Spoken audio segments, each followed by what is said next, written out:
Welcome to the latest episode of Quest for Twice. In this episode, I'm going to review the latest earning reports from the two companies I own. Both are in the energy industry. The first one is Kinder Morgan. As a reminder, Kinder Morgan is a midstream company, and most of its EBITDA comes from natural gas. That's more than 60% of its EBITDA annually. Then it also has business in CO2 transportation as well as liquid and terminal. So it had a great first quarter. And we look at this table. In Q1 2021, it transported about 3% less of natural gas compared to 1 year ago. And that's a similar performance as the Q4 2020. And similarly, its liquid transportation declined about 16% year on year, and similar performance as Q4 2020. However, its EBITDA increased dramatically, overall 50% compared to 1 year ago, and that's driven by its performance in the EBITDA from natural gas as well as CO2. Why do the EBITDAs increase so much with the comparable volume transportation? The reason was because of the deep freeze in February in Texas and several other southern states. So Kinder Morgan basically captured the big price increase in natural gas, and as well as a big price increase in power, and so that it made quite almost $1 billion money. The power came from its load sharing from its CO2 business, because it takes a lot of power, electricity to move CO2. So Kinder Morgan basically reduced its activity in the CO2 business and sold back the electricity to the grid and made a lot of money in that way. So overall, its EBITDA in Q1 was 50% higher than 1 year ago. And Kinder Morgan stated that this really is a non-recurring profit, because the deep freeze in February was a one-time event. We would not expect that to happen in anytime soon. I updated the table I keep to compare the financial performance of the four midstream companies. For Kinder Morgan, the numbers have been updated, and the other three companies have not, since the earning reports are not available yet. With the additional profit from Q1 from the deep freeze, it reduced its debt by about $1 billion. As I mentioned earlier, its EBITDA benefited from the non-recurring deep freeze event in February. As a result, now Kinder Morgan estimate its full year EBITDA will be $7.6 billion compared to $7 billion from last year. Then the question is, what's the accurate estimate of EV over EBITDA? Do I use a forecasted EBITDA from this year? I would say no, because that's overestimating its long-term earning potential. So I'm going to still use the 2020 EBITDA of $7 billion as the denominator. So despite its recent market cap increase due to the price increase, its debt has been reduced by about $1 billion. So the EV over EBITDA now stands at 9.8. I still consider that as a fairly reasonably priced. Its 2021 distributable cash flow now stands at 5.2. It's $0.6 billion higher than last year due to the non-recurring profit in Q1. Its capex forecast for this year stands at 0.8 billion, less than 2020, and the forward dividend is 2.5 billion. So we add capex and the dividend together, that's 3.3 billion. It's almost 2 billion less than the 2021 DCF. So the excessive cash flow will be used to pay down debt as well as buy back shares, and that will help to increase the share price. So I believe the investment thesis in Kinder Morgan is still valid. That is a cash cow with a very reasonable financial strength. And the excessive cash will be used to buy back shares once its debt has reached a reasonable level. As a result, the stock price will increase accordingly. I believe the big stock price increase has already been realized. From now on, it will be slow and steady, but there is no reason to exit from this investment. Core Lab is the other company I would like to review today.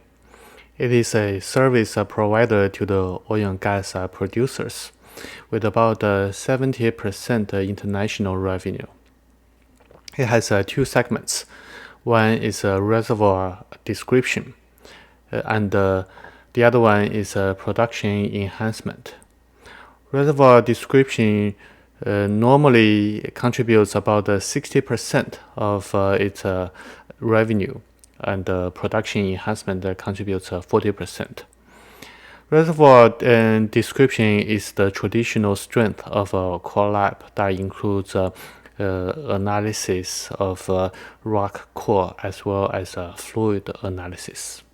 The production enhancement provides charges as well as tracers. So those are the products has most application in the onshore unconventional shale oil and shale gas development. In 2020, because of the severe downturn, the Core Lab's reservoir description revenue was 73% of its total because of the big work scope reduction in the onshore unconventional projects. Despite the severe downturn in 2020, Core Lab still achieved a strong profit margin and cash flow in last year. This bar chart shows the historical financial performance of Core Lab. The gray bars were the revenues from 2011 to 2020. We can see that historically it had a revenue close to $1 billion from 2011 to 2014. Then there was a downturn in 2014-2015. As a result, Core Lab witnessed significant revenue reduction to stabilize around $600 to $700 million revenue. Last year was an anomaly. It revenue declined to about $500 million. And with the rebound in the oil price, I expect its revenue will bounce back. The yellow bars were the historical EBITDAs. So despite the revenue fluctuation, its EBITDA margin was generally fairly good.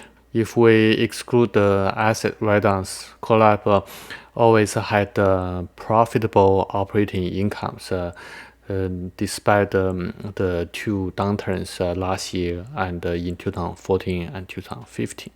Another interesting metric to review is a return on invested capital.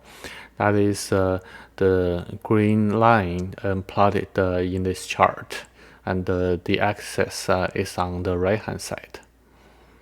So what's striking is the extremely return on invested capital in 2011 to 2014.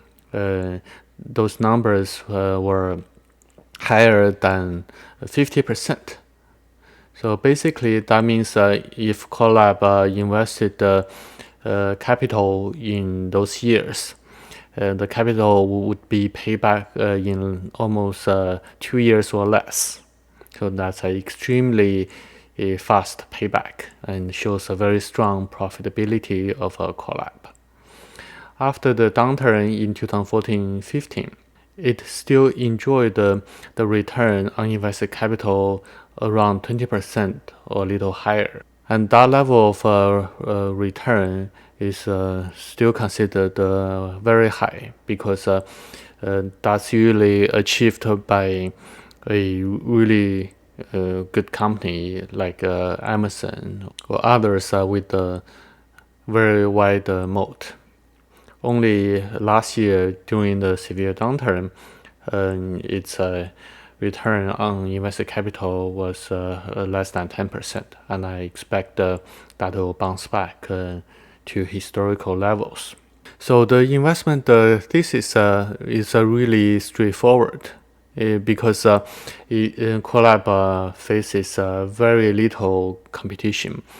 The question the uncertainty is really about revenue. What will be its future revenue?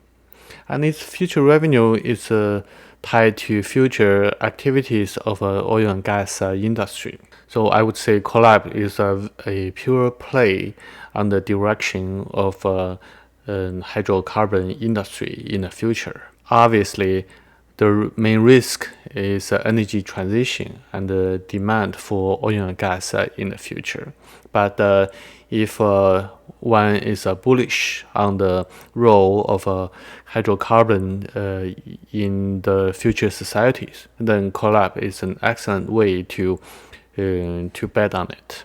So I ran some mathematical models and concluded that at the current price level, if the future EBITDA can stay at $180 million, so that's about the EBITDA level in 2015-2016, then it's a reasonable investment with a 10% annual return.